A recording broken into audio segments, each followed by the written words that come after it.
Welcome back from our last coffee break for our open forum on the Climate Neutrality Forum 2026. We're looking into what areas will be ready for 2026, the next Climate Neutrality Forum, and the start of the next Global Stocktake. This is the subject of what we are going to hear from, and we have our moderator is Frank McGovern, and I leave it up to you to introduce the... Where's Barbara?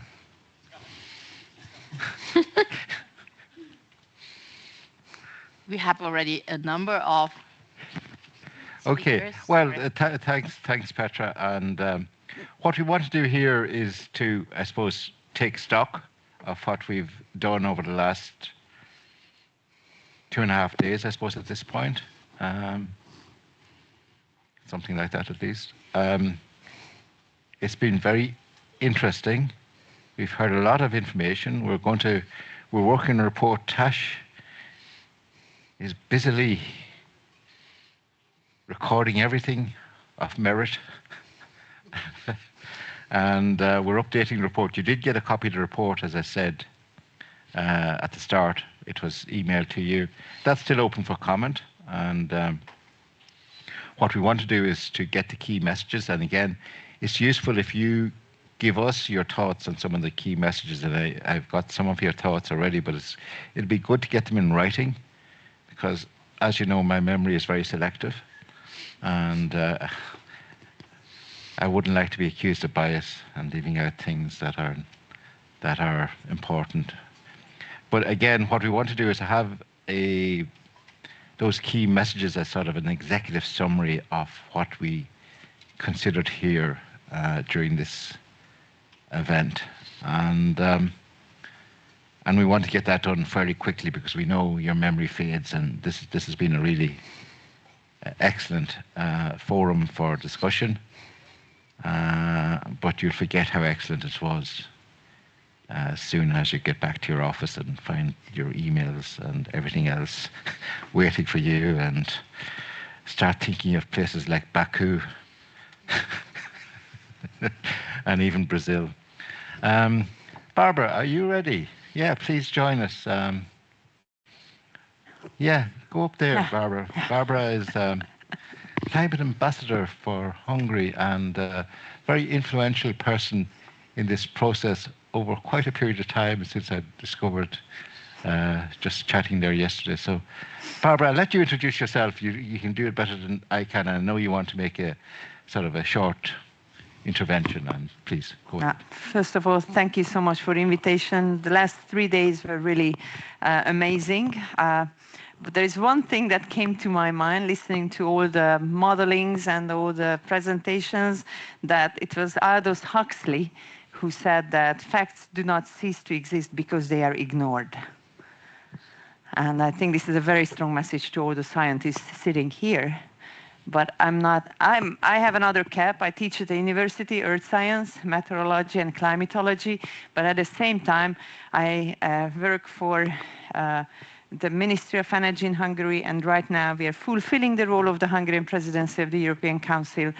And I've been following international climate negotiations for the last 20 years, actually.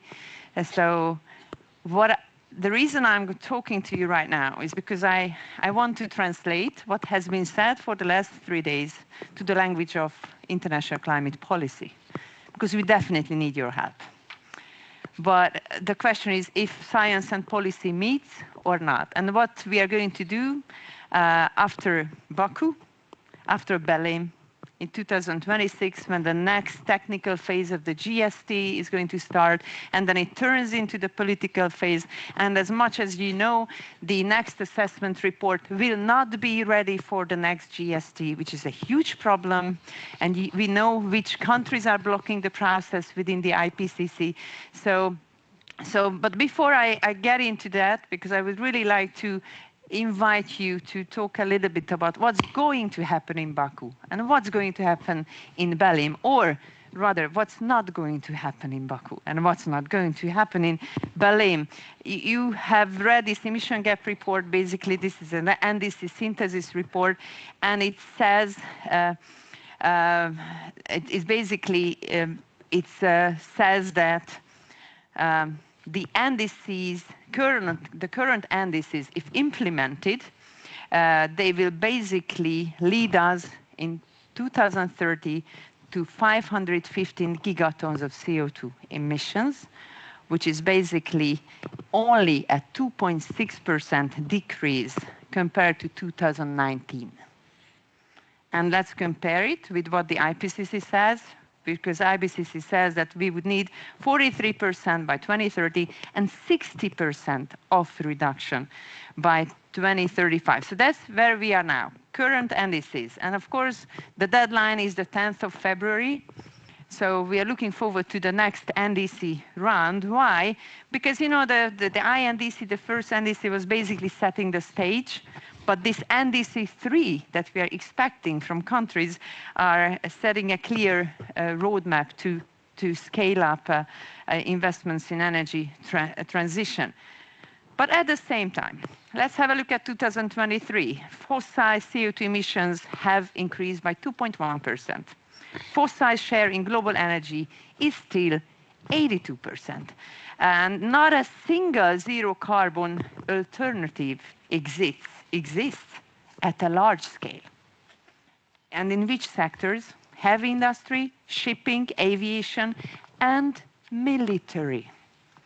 And we need to talk about military. Why? Because in 2021, we had only 28 global conflicts. And now in 2024, we have 56 global conflicts with 91 countries being involved in them. And the only thing that is not compatible with sustainability is basically wars. It takes away attention. So what should we do? We need really to scale up best practices to wide uptake, and that requires large scale. So we really need large-scale production. And the first movers in cutting-edge technologies will be the forerunners. United Nations climate envoys, chief negotiators tend to speak jargon, which only loosely resembles a human language. So in Baku, we are going to hear a lot about NCQG, which is basically the long-term finance goal between 25-35. Quantum is available cash, depending on a country's development status. And then we have scope, which will be about the ratio between mitigation, adaptation, and to what extent loss and damage will come into NCQG, and contributors base. That's a tricky question, because which countries are deemed capable and wealthy enough to contribute cash. And of course, we have all these technical expert dialogues. I went to the UN meetings where a lot is being said, but little achieved. But back to what I said, that not a single zero carbon alternative exists right now at large scale. Of course, a lot exists at small scale, but not at large scale. Just let's evoke what President Lula said from Brazil at UNGA, because he said that I'm urging countries to redirect 2.4 trillion US dollars money spent on wars to climate. Because last year, exactly 2.4 trillion US dollars were spent on war. And I don't know if it rings a bell to you or not, but it's exactly, according to the UNEP report, 2.4 trillion US dollars are missing annually that should flow to developing countries. Of course, there is also a problem here. Why? Because this is about all the money needed in sustainability. In 2015, when the SDG goals were identified, the only thing nobody agreed on is money. There is no money behind implementing SDG goals. So what countries are doing right now? They are going to UNFCCC and the Biodiversity Convention to get all the money available from these two conventions to finance all the sustainable investments of their needs. So, scope, contributors, categories, quantum, quality, time frame, transparency, and there is no agreement on these yet. It's seen as a big package, and each of these elements can and will play off each other. It might mean that there is no real agreement on NCQG in Baku, and we are going to continue the discussions in Berlin. So what about this 2.3 trillion that is needed? What they say is 1 trillion should come from international resources. From this 1 trillion, 500 billion from public sources. That's a lot of money. The current Copenhagen climate finance goal is basically 100. So in 2022, according to OECD, we achieved 116 billion US dollars. And then the layers come. It's like an onion. It has an onion structure. What we can see is everybody agrees that there should be layers, and the core should be the real quantum, the cash, the money that really flows, and the outer layer could be very different layers. The first one is like, there is only one outer layer with all the global investments, without distinguishing between developing and developed countries. The second version is an outer layer that reflects only the funds investments that flow into developing nations. And there is a third one, and that's very interesting, which mentions South and South cooperation. Like China is present in 122 countries. They do a lot of investments, and quite a lot of them are connected to sustainability and climate change adaptation and mitigation. But there are 4 words: predictability, concessionality, effectiveness, and accessibility of funds, which is key because these things matter. Terms of finance matter, especially in the context of debt, because more than 50 countries are totally indebted right now. And I really liked the presentation. So where we are, we always have a very negative approach. So just a little bit, let's look back where we were actually, where we were in 2015 when the Paris Agreement was adopted. In 2015, if we were to continue with those current policies, we would have been on a track for 3.5 Celsius degrees of global temperature increase, a disastrous outcome. But then, let's have a look at estimates in 2022, because in 2022, we already saw that these projections have already fallen by 1 degree. And that's progress. And why am I saying that? Because NDCs were, even NDC, INDC, which was the first, NDC 2.1, were really pivotal and important to shift the dial. And quite a few countries, as we saw yesterday, have net zero targets around 2050. And why is it important? Because in Glasgow, at COP26, we agreed that all countries need to align their NDCs with their long-term strategies. So basically, this will be the first round of NDCs, NDC 3.0, before Berlin, that will align near-term targets with longer-term goals to zero. And then last but not least, GST, Global Stocktake. You know, the Paris Agreement required NDCs to be informed by the Global Stocktake as they develop the NDCs. So it's all about ambition. And the UAE consensus was really informative, tripling renewables, doubling energy efficiency rate, but also transition away from fossil fuels, reducing emissions from road transport, reducing non-CO2 emissions that we have heard about also for the last few days.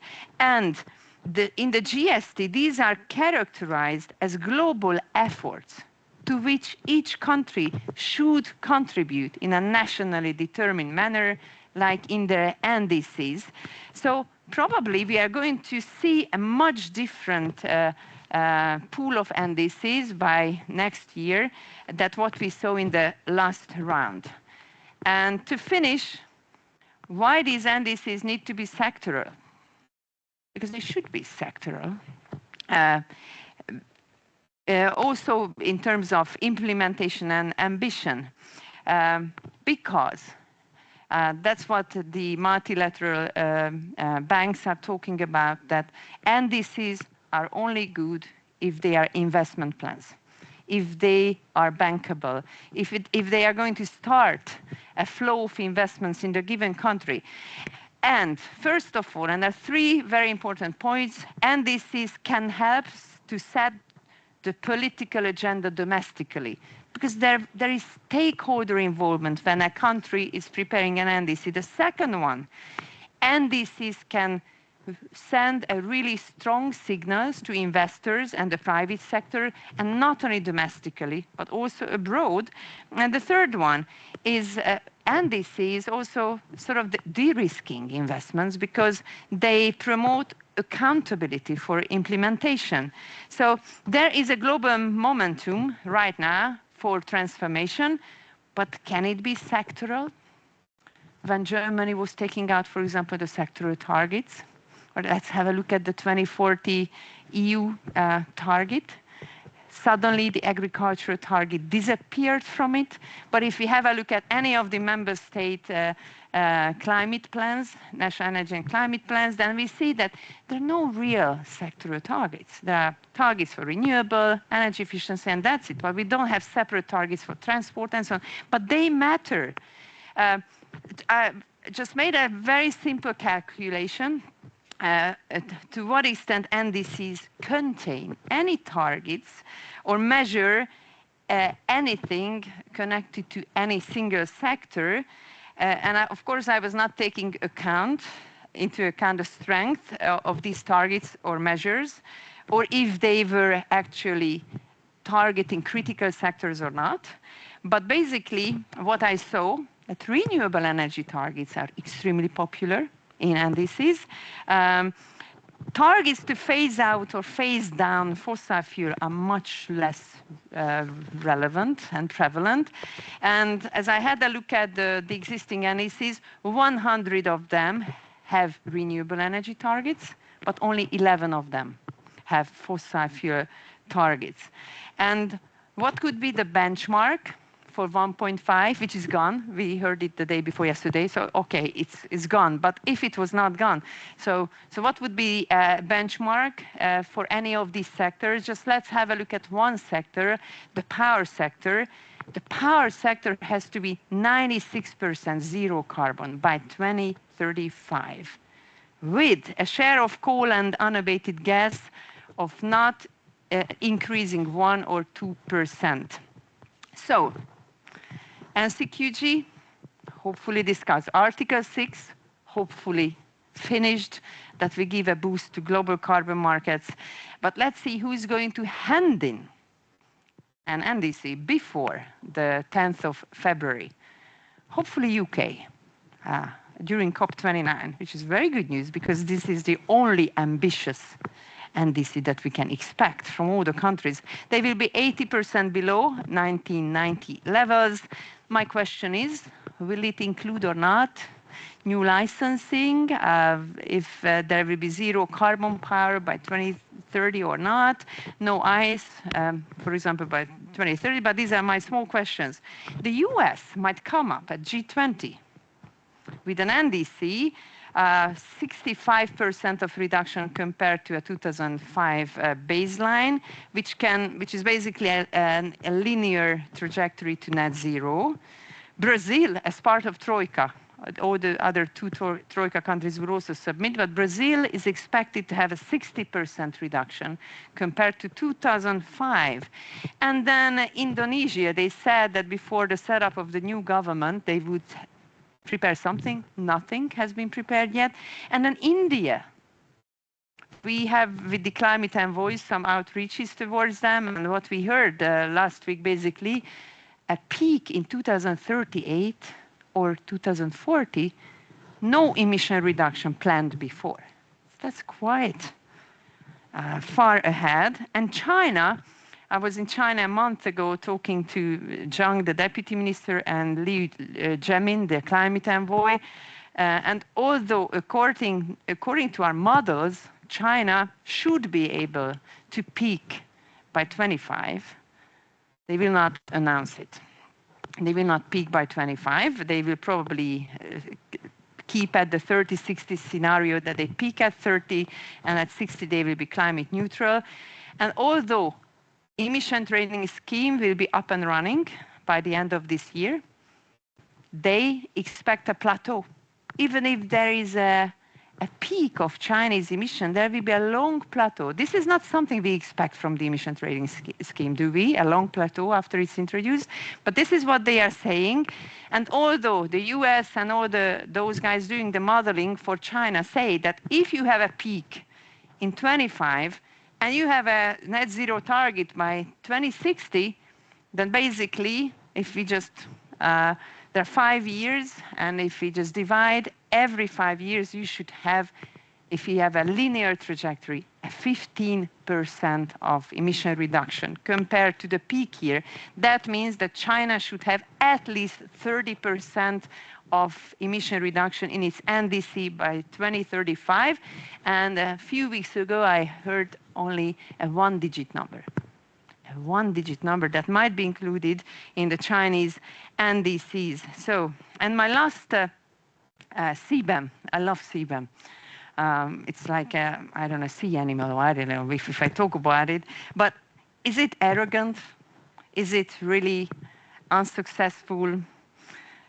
Is it a bad way of not giving financial incentives, but bringing a lot of regulations and standards which boost actually innovation and technology?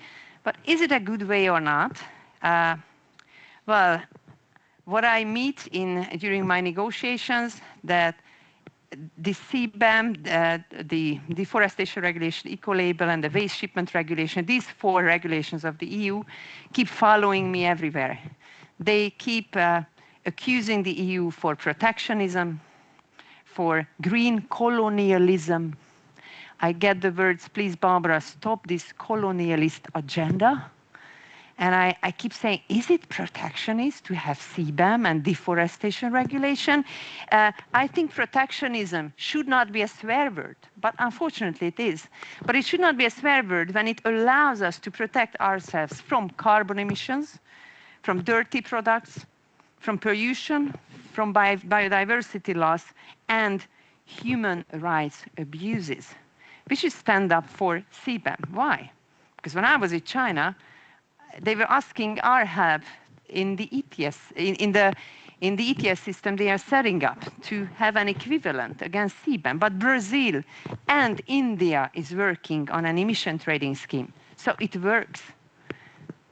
These countries who don't want to stop exporting these products to Europe have to do something, a measure that is equivalent with what we have in Europe. And of course, these countries would like to continue with their trade relations. And it's going to be tricky. There will be a lot of retaliations, of course, but it's happening. Something is happening because these countries that in the last 30 years were living in a global free trade period. Now everybody is becoming a little bit more protectionist, but leading the way ahead, being the front runner, might also let other countries to follow us. So this was a diplomatic outlook to set the scene. And of course, we talked a lot about communication, how we should communicate science, how we should communicate not only impact assessments of the European Commission, but all the models and what methods you use and how we can really believe the robustness of these models to be able to support policy making. Because like we saw in some of the models, there is no equity, no just transition. and then immediately it's rejected. These models are rejected by India and by the global south. So we really need to tailor-make our messages and how we communicate modeling before they are rejected in the first 10 minutes. So thank you for allowing me to speak. Okay.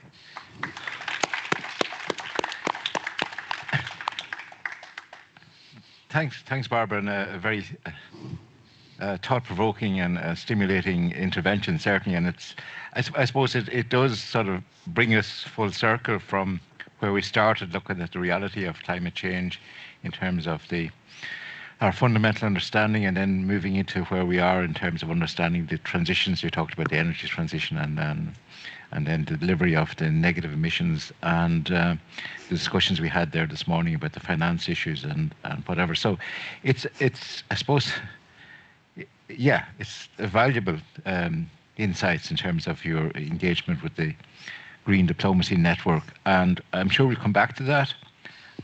But just, we are in the final stages of this meeting, and I want to introduce another, I suppose, intervention from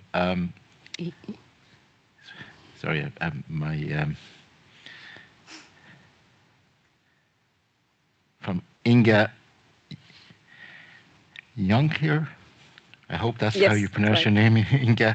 And she's head of the Green Solutions Division at the EOPSG and Climate Action, Sustainability and Science Department, Directorate of the Earth Observation Programme in the European Space Agency. And obviously the European Space Agency is one of the key research funding bodies, and you do an awful lot of work in the climate space. So it'd be useful to hear what ESA is doing. In this session, we're actually looking to the future. What type of outputs you'll be providing in the next year or so that we can look at when we meet again in 2 years' time. And also, obviously, we started off, Copernicus gave us their update in terms of the climate system, and I know there's a close working relationship between Copernicus and the European Space Agency. But over to you, Inge, please. Yes, can you hear me? Yeah, okay, great. So thanks, first of all, for inviting me. Unfortunately, I have a very strict schedule, so I only have 15 minutes more to stay with you. So I had prepared a presentation, but I think I can do it verbally. I think that's maybe more useful. So indeed, I'm leading the Green Solutions division, and maybe also good to see there that the name has been changed, because before it was called the data application. And as we heard before, we heard a lot about the science and the policy link. And I think what's next, and what's also next a bit in the role of ESA, as you know, we work a lot with the European Commission, but especially also for my division, we're going to look into more and more on how we can enable these policies. Because what we do see is that indeed we do have a very strong scientific background. It's also the mandate by the member states. Of course, the focus is very often Europe, but not only, we also look to the developing countries. And so the idea is to really look more and more in a way of co-design and co-development to enable these policies, both for the European Union, but also beyond. So there's so many policies, there's so many topics. And so the main idea is to create really new products, but then as said, in a new way of working, like co-design and co-development with the end users, which would also fit into new user communities. We heard before about this competitiveness. So one of the ideas of the Commission is also to boost, let's say, the industrial competitiveness in Europe. And that's exactly also something that ESA will do also in the upcoming year to really help boost the space industry also on these topics as, for example, climate and climate adaptation as one of the big topics for the next year upcoming. So we heard also on the SDGs, on monitoring systems. So the idea is that we don't only have the Sentinels, and then we have the full Copernicus work with it, but then also new missions are being prepared. And here it's maybe important to mention two.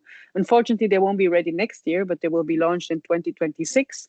So the LSTM, so the land surface temperature, who really will help for getting products for climate and climate adaptation. And then we also have the ROSE mission for the hyperspectral.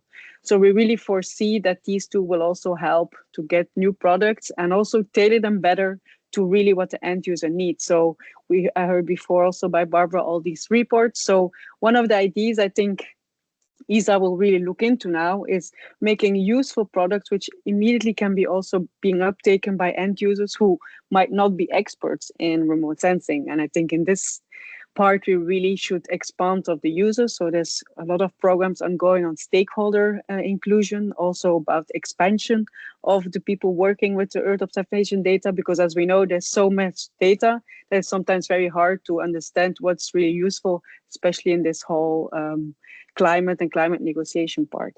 So this is, let's say in a nutshell, the big things. If we then look to the Global Stocktake, of course, the Space Agency is also together with the other agencies in the CEOS.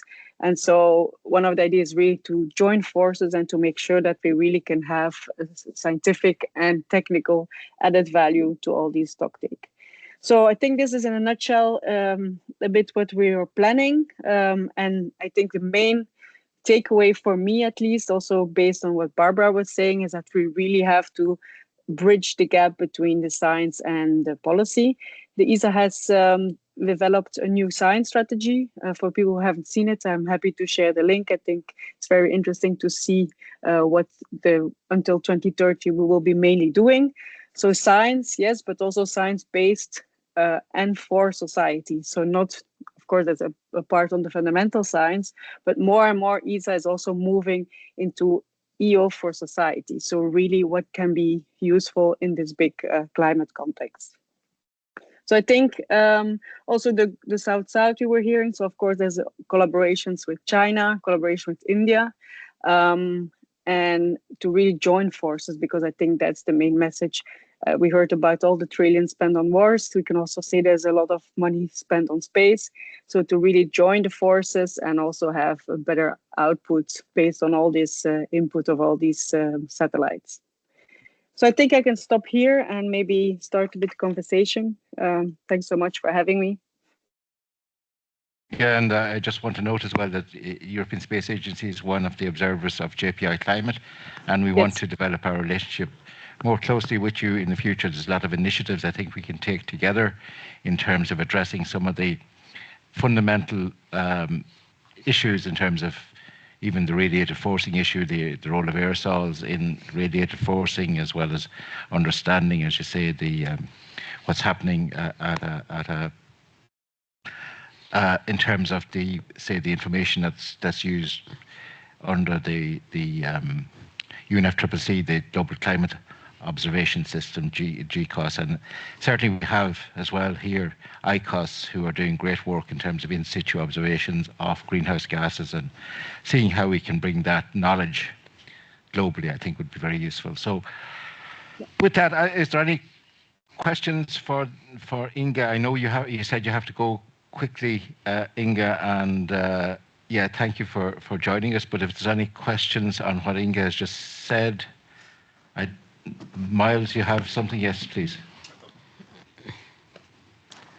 Inge, thank you for joining us. And I just wanted to, it's less a question than a request. One of the topics that has come up a lot in the past couple of days has been understanding the land sink of carbon, understanding how, what are the drivers of the land sink of carbon in particular, differentiating between the passive response of the carbon cycle to high CO2 and active interventions. It's something which high-resolution hyperspectral data from space would really help us resolve. And I'm just hoping that ESA is really plugged into this issue and recognizing that this is actually an issue which is very close to climate negotiations, will play a very big role in the future development of climate negotiations, and one in which I think space-based observations actually could play an absolutely critical role. Well, thanks so much for the suggestion. Yes, so indeed, so for people who are not so familiar with ESA, so we are organized per science cluster on different teams. And of course, one of them is the whole part of the CO2 cycle. So what I would encourage you all is that, so there's an open call for ideas and anything you want to address. So it's very bottom up. And then on a case by case, we can see how that can be implemented. So indeed, if it's from especially if it's linked to policies and climate, I think it's very high on our priority agenda. So it would be great to really look into that and push this thing forward. Yeah, thanks so much. Thanks for that, and thanks for that question, Miles, because that brings me straight to Maria. And one of the reasons we have Maria up here is because of that land issue is one of the most complex and pressing issues, and it's fundamental to all of the countries in the UNFCCC. So Maria, come in and...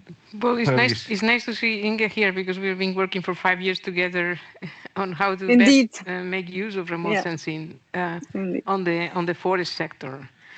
And the one interesting point is that developing countries are far more advanced on how to use remote sensing products for the land monitoring, in particular forests, than many of the developed countries, which rely more on statistical data. And I think that some of the new products can help to understand the trends. I think, and Inge, you can correct me because you're an expert and I'm not on that, but on the separation, it will require far more data to be used in terms of, for example, what ICOS is doing in order to understand better what is the magnitude maybe of the passive and non-passive, without being very precise, I would say. Right, Miles? I'm sorry to say that, but that's probably what we may end up with. And one of the advances that we've been seeing recently is the use of satellites for biomass, for above ground biomass. And maybe Inge can elaborate a bit more on how far we are on that, what are the limitations, and I want to point that one of the challenges we face with the biomass, and I think you were in the meeting last week also there, which I couldn't attend, is the uncertainty. It's extremely difficult to give uncertainty. So, Inge, can you elaborate about this more close product, which is biomass? And of course, there's other products that are very interesting and I think very fundamental, which are maybe more advanced than I know. Evapotranspiration, for example, products on evapotranspiration to understand the fluxes, the water fluxes of the ecosystems.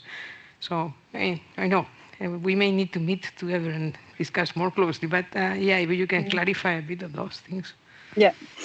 Yeah, so especially that's the thing I didn't mention. So indeed, next year, the biomass mission, so an ESA mission will be launched and we'll have, let's say, global biomass product. But as we all know, we're looking at the different carbon pools. So it's only the above ground biomass. And as you say, also, the uncertainty is the biggest trigger. So we're going to see how good we're going to go there. So there was a push for a lot of, especially to the developing countries, as Maria was saying, who work much more with remote sensing because very often they don't have a long history of the national forest inventories.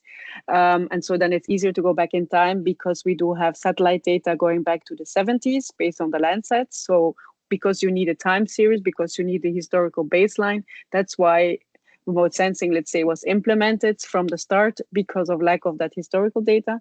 So these new products, we have the JEDI, so it's the satellite-based radar. So there's all products. So sometimes they don't have a historical line. So JEDI has been only a few years.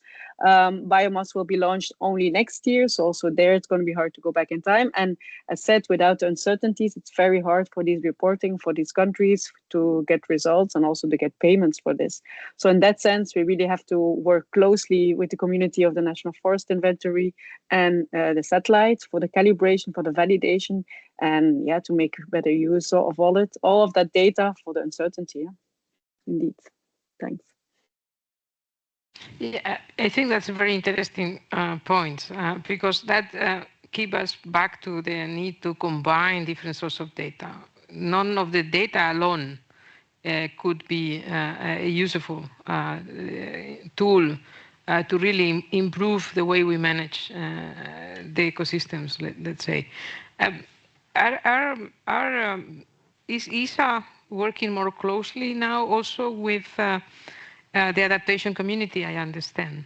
There are also, in Copernicus, there are lots of products for climate services, which are more related to adaptation.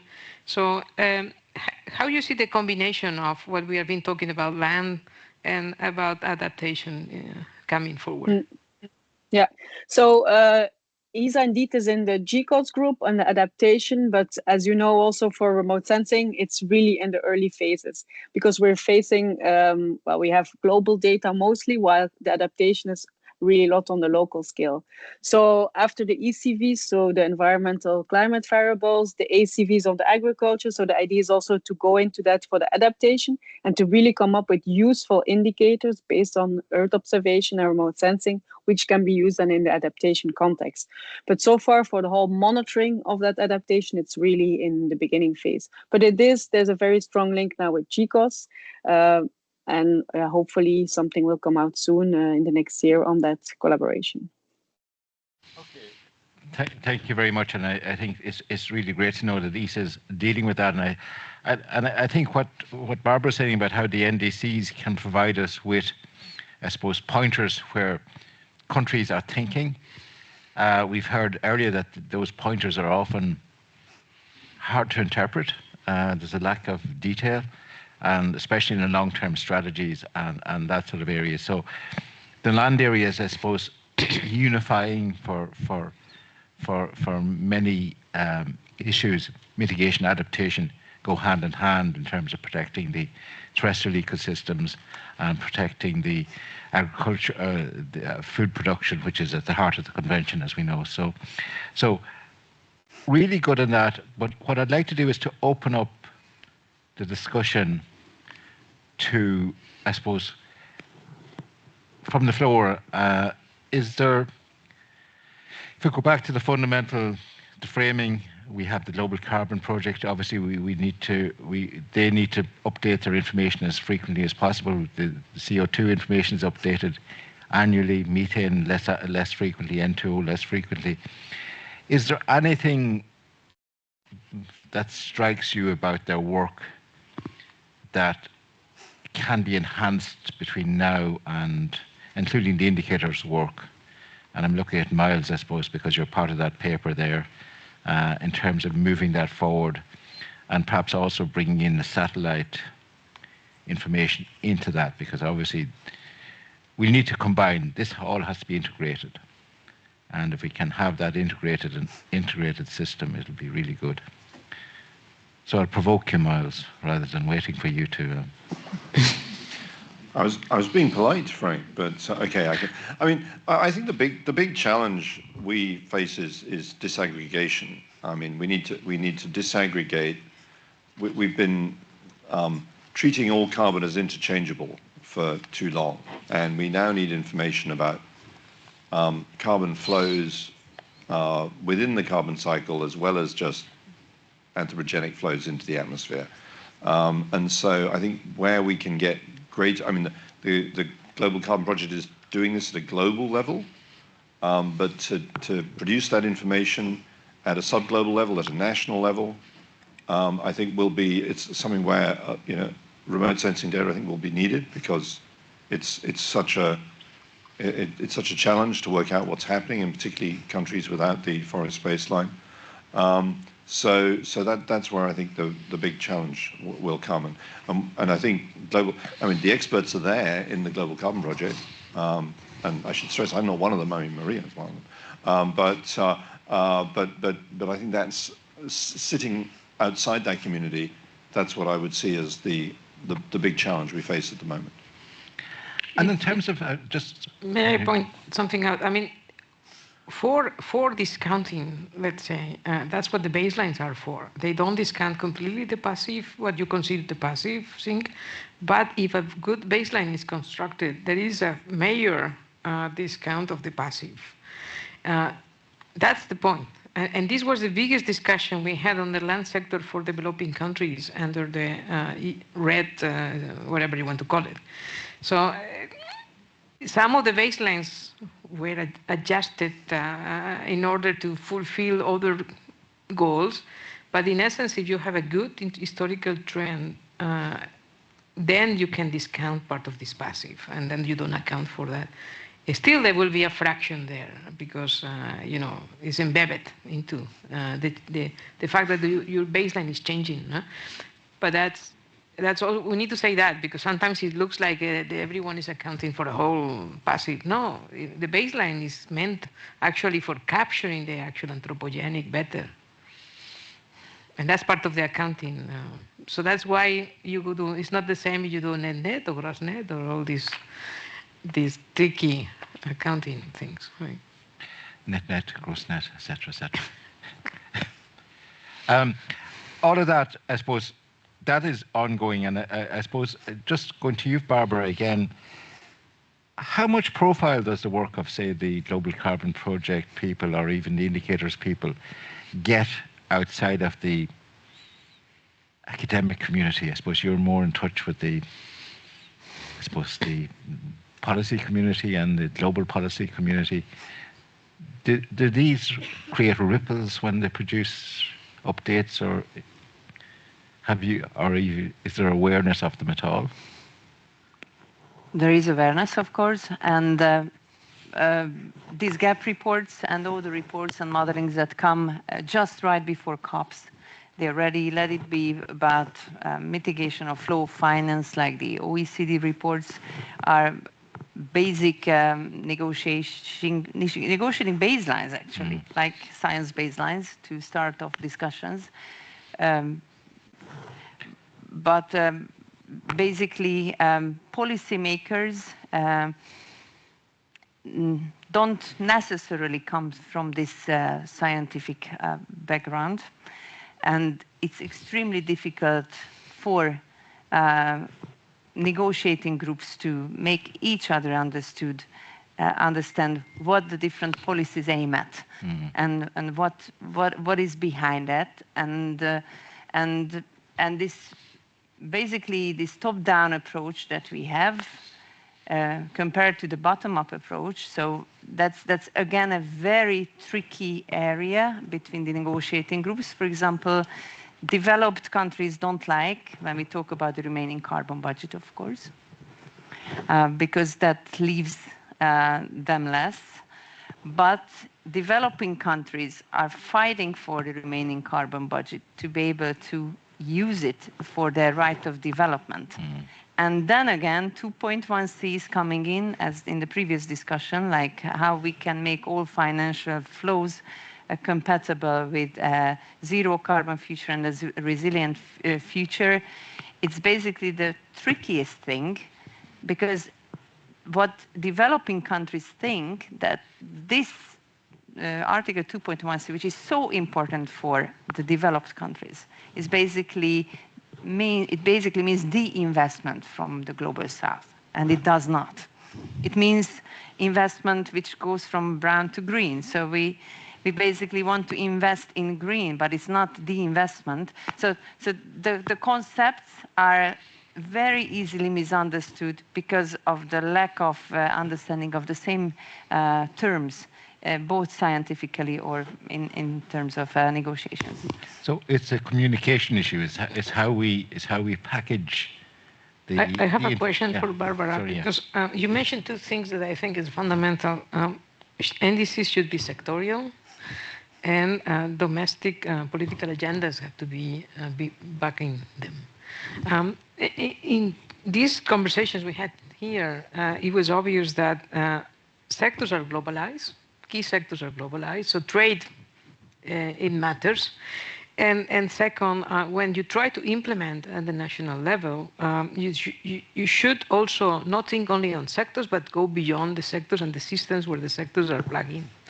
So what will be your advice to combine, this fact that it was seen clearly in the Global Stocktake, how to orchestrate the international sectoral global movements with actually the implementation plans at the national level.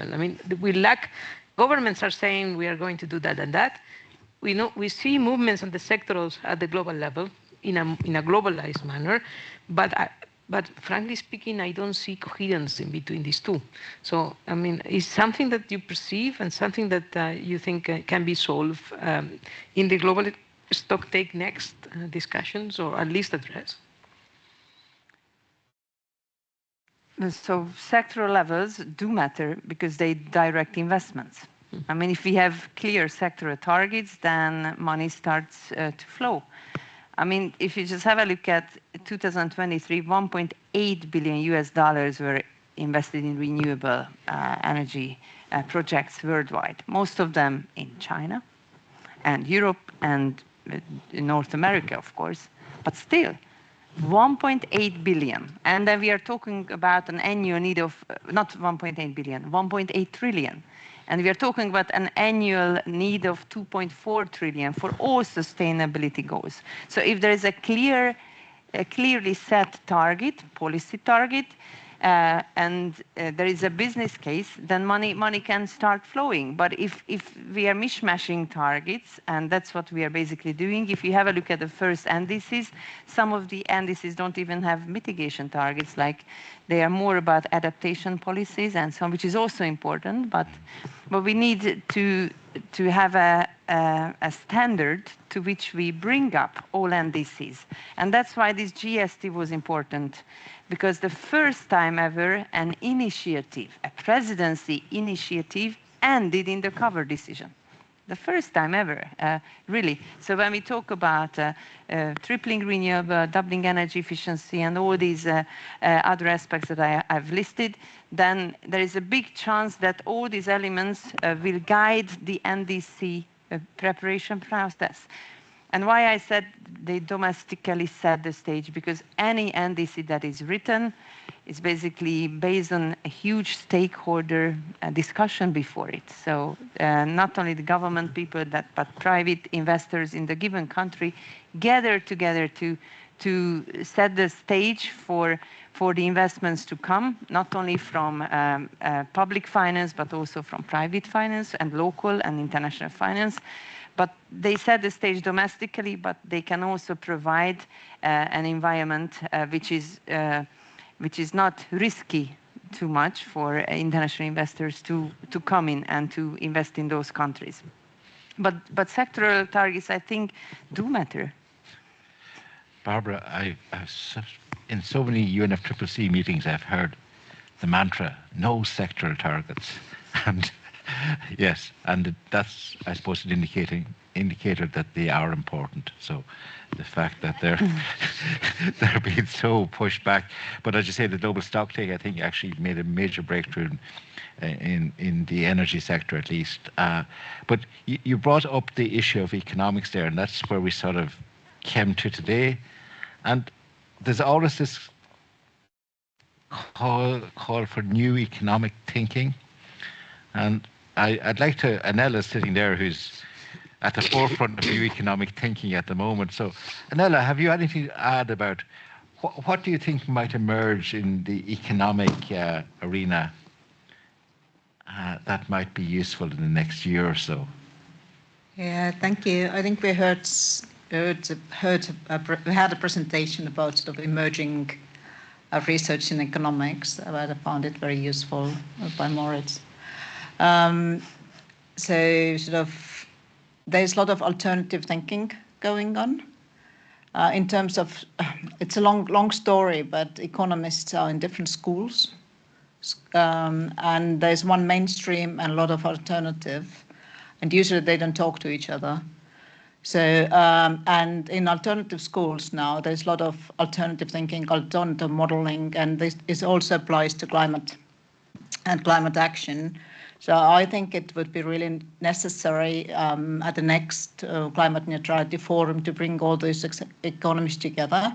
I know people think that they won't talk to each other, but at least we could try to get sort of alternative presentations from alternative modeling. We can just name the large-scale econometric models that are out there, in addition to this equilibrium-based integrated assessment models, system dynamics models, large agent-based models that can all complement general equilibrium approaches. It's just one of the schools. So it's very important also that the IPCC, the alternatives are included, because they can better look at equity, they can better do finance flows. It's not excluding anyone, but it's about sort of inclusivity, including everyone, and also hearing from others. Thanks, Anella. Just to say, what I'd like to do is that should be a step ahead of the next Climate Neutrality Forum, so that we can bring the output of that, because what we see here over the last few days is those people who already got a process up and running to integrate knowledge, such as the Global Carbon Project, such as the indicator people. It's really accessible. and immediately available, that we can articulate the messages without much difficulty. We can see from the land sector that there's a process there to bring the different actors together. So again, it'd be useful if we could catalyse something not at the next Climate Neutrality Forum, but for the next Climate Neutrality Forum. So that's your mission, Anela. Thank you, but I hope JPI Climate is going to help me to organize the meeting. Of course.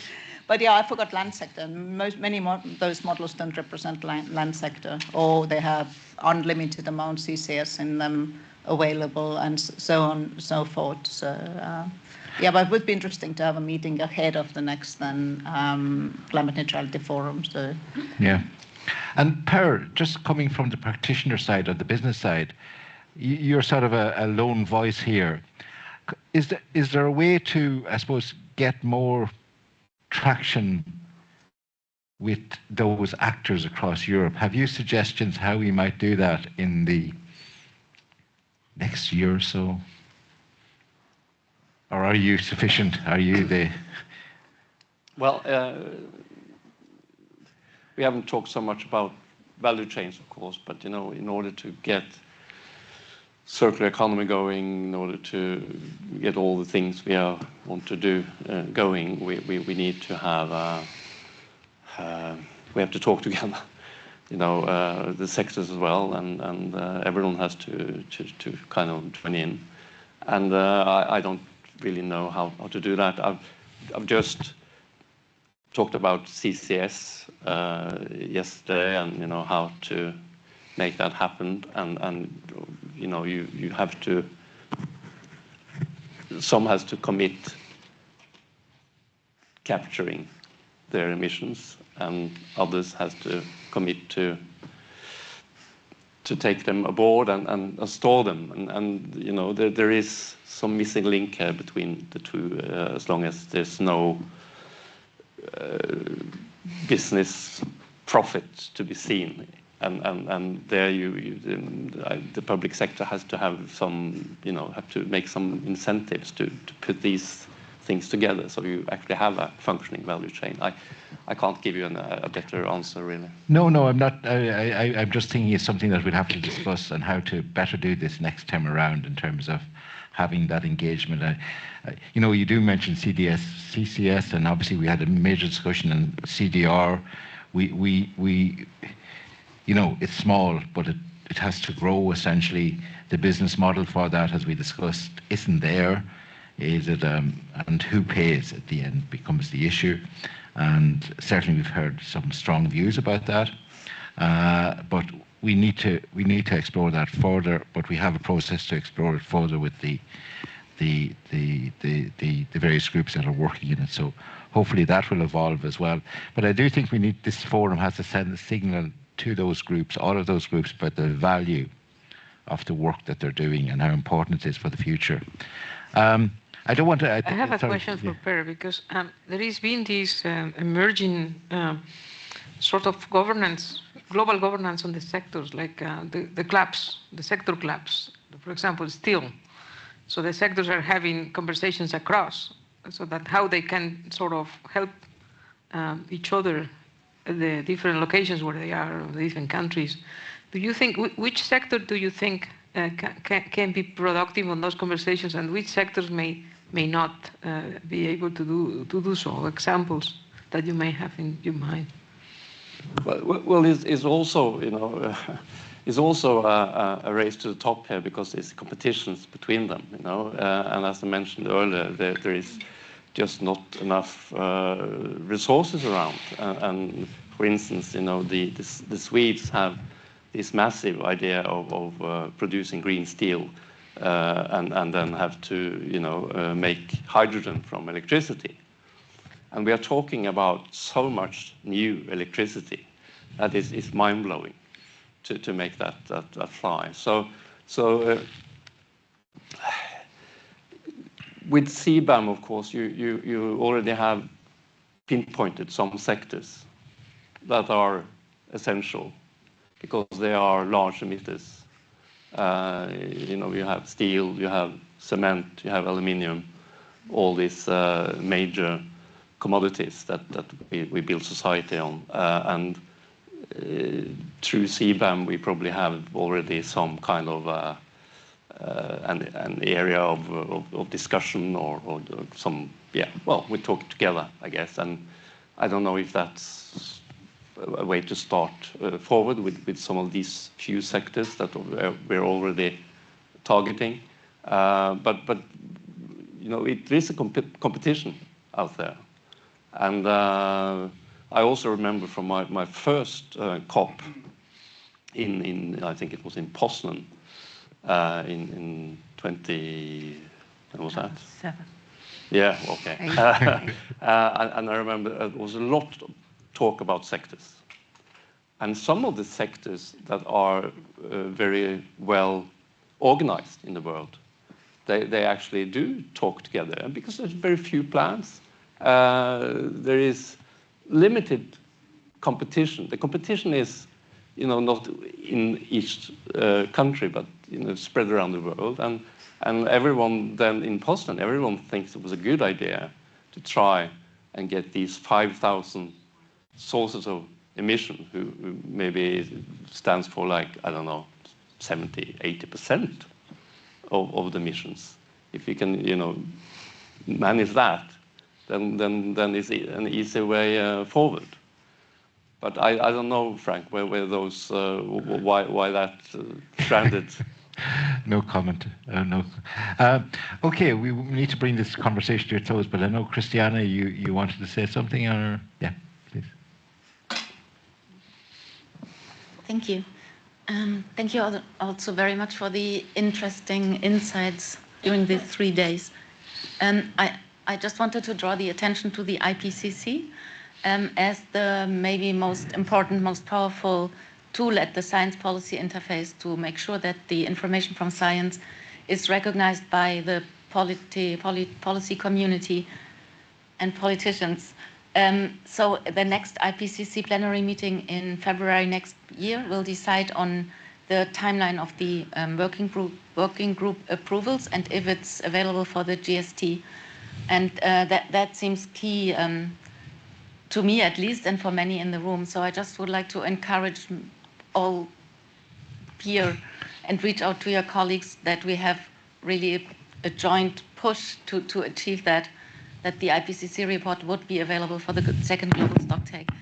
And I guess, I'm sure the JPI community contributes to the next IPCC report with this very valuable information at the science policy interface. Thank you. No, thank you very much, Christiana, and fully endorse that, obviously. And yeah, it's going to be an interesting few months in terms of between now and March. We'll know a lot more than it's going to be in China.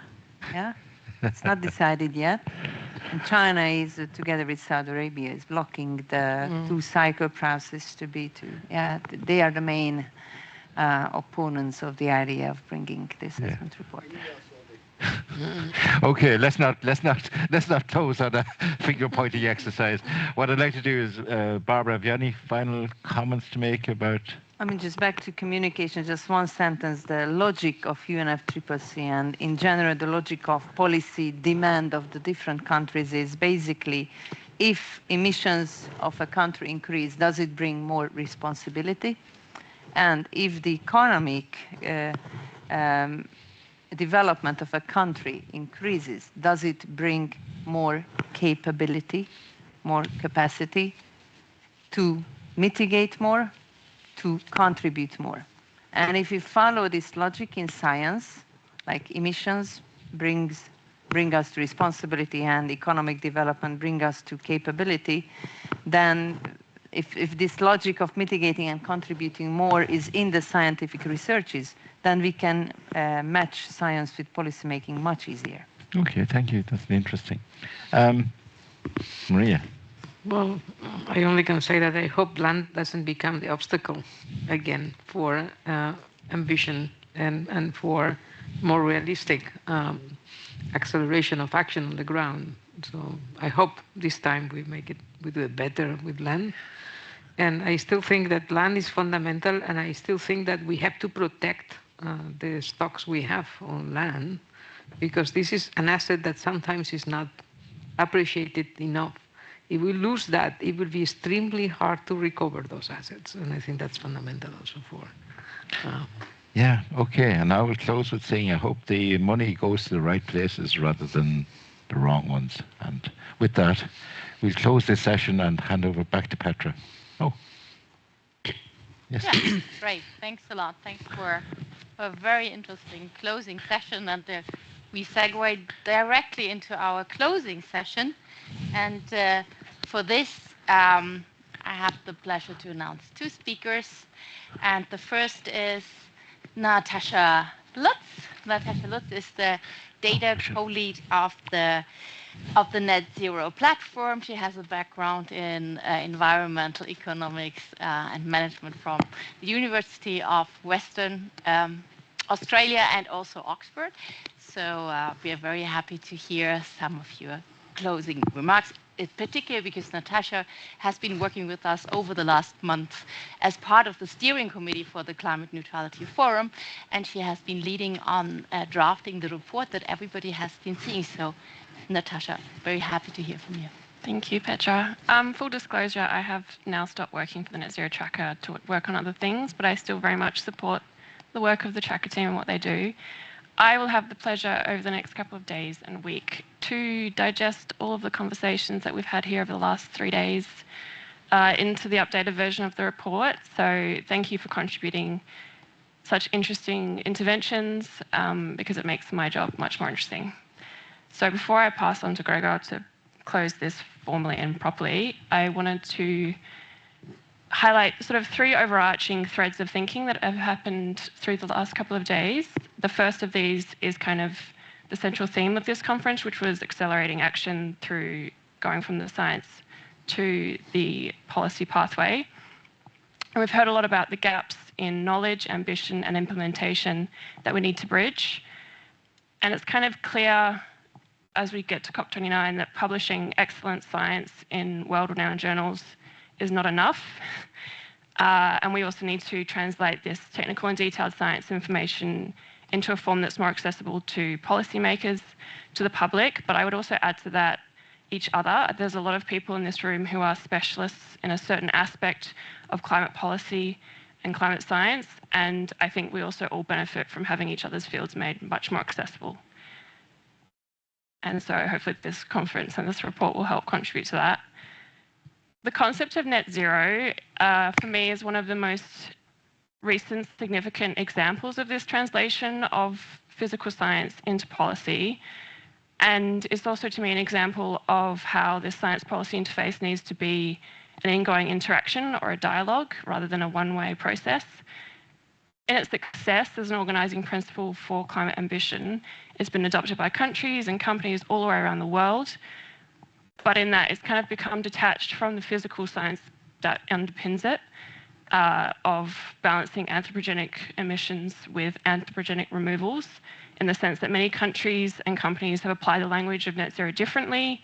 They cover different greenhouse gases, and many include land sinks, as we've heard over the last couple of days in their accounting, which are not additional and are likely not durable. So the clarification from the science community, which is now happening, or which is now underway, is kind of needed because this concept that's become very successful as a policy motivating tool needs to then deliver the goals of the Paris Agreement and not become a sort of runaway concept once it's now into the world. The second theme that we sort of had through this conference is, while accounting for sectoral differences, we need to take a systemic approach, and a holistic approach to this includes sustainability. And it's a very growing trend to acknowledge the interdependence of ecological, climate, and economic, and biological and health systems, and that the Paris Agreement needs to be achieved in parallel with the Kunming-Montreal Global Biodiversity Framework as well. And in recognition of this need for the policies to be economically, politically, and socially feasible, as well as technologically or technically achievable, we've heard about the need to ensure that our research and evidence synthesis into what policies or what basket of policies work where and why. And we need this to determine synergies or complementarities between the policies. within a given context. So ideas, institutions, power, and interest often interact in a very complex manner. So improving our methods of policy evaluation is needed to help navigate a path, and as Jan mentioned, the most efficient path through the forest, so to speak. Finally, it's been discussed that we need to be doing this in an equitable and a just transition way through the energy transition and the decarbonisation pathways, and that they need to be included structurally in the process and not added as an afterthought in 2050 when we realise it's all gone wrong. And this means including a diversity of urban and regional perspectives or local and Indigenous voices, and co-designing those policies with those communities so that it's tailored for local contexts, whether that's a farmer here in Belgium or an islander in the Pacific, which I care about being Australian. And finally on that, it also means including adaptation as well as mitigation and mobilising enough finance to make sure that all these policies can actually be implemented in the world. So on the subject of the inclusion of diverse voices and participatory processes, thank you to everyone who's left comments on the report and read through the report and reviewed it. We will be updating it in the next couple of days to weeks, so please feel free to check back in and see whether your section has been developed and leave further comments. Thank you.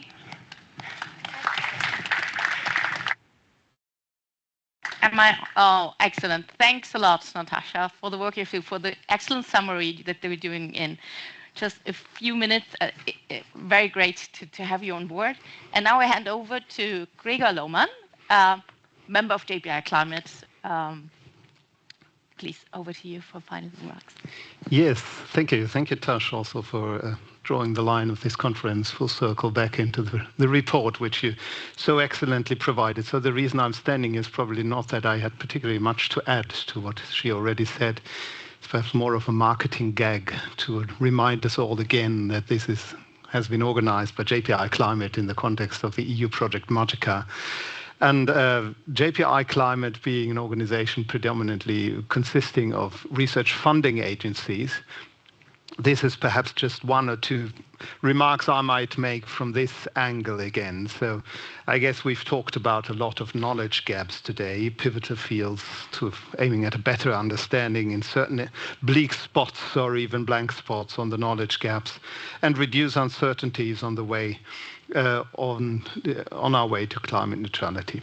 We have also talked in our last session, for example, on the synthesis and evidence gap, which I find also particularly important, especially with a view on the Global Stocktake coming up, the next IPCC report coming up, the next forum coming up. So there is a lot to do perhaps on that area. We discussed the need for review and evaluation of the robustness of knowledge and to collect really the evidence that is already there and make it systematically accessible and available to those who would like to know what is effective, what is efficient, what works, why and where and under which conditions, and on which scale. And we've talked a lot about the third issue, which is probably not the scientific issue per se, and that is the ambition gap. And this is probably nothing to be overcome by science, but I found interesting that we have discussed many ways on how science can actually provide specific insights that help framing in a way the value proposition, or in fact a positive societal narrative showing the attractiveness or also the indispensability of sustainable pathways, and that might help providing people, or essentially all of us, with a sense of direction and agency in troubled waters. So we've heard a lot about these three gaps and take home, at least me, a wealth of stimuli, which I will be able to use in my personal area of influence. And I absolutely relish the opportunity to spend the last days with so many smart and visionary thinkers, and many of you who really took the time staying here partly over 3 days and sharing your views, your vision, your wisdom with us on how to bring policy and science closer together. And perhaps that is something that constitutes the strength of JPI Climate. I feel that bringing at times people together who spend too little time in their life speaking with each other because they don't meet each other at other occasions. And that is something I really find very helpful for me. So personally, I definitely take home a lot to think about when advising my Ministry of Research and Education on effective research funding priorities. I think this leaves me at this point with thanking all the people who have made this possible. The organizers, first and foremost, of course, our spiritus rector, the guiding spirit of this conference, Frank McGovern, and then also Natasha Lutz, who really prepared in an impressive manner the draft already and has now the Herculean task in front of her to kind of tie this all up. I partly envy and, and pity you at the time. And of course, the team of the JPI Climate Secretariat, Petra and Michael, and I think no, over there is Maria and Kanika somewhere outside. So thanks a lot, and also a big hand to all of them, and also the tech team who provided us with absolutely impeccable support. Excellent. I don't know what to say. I can just join the choir of gratitude to everybody. So we're not going to sing. We do this next time, Gregor, right? Thanks a lot to all of you. You see, there's a person on the screen. It's the chair of JPI Climate. He's unfortunately not here. But I give the floor back for really final words to the vice chair of JPI Climate, who is the architect of that. Okay, all I want to say is thank you. That's enough. Thank you to all of you.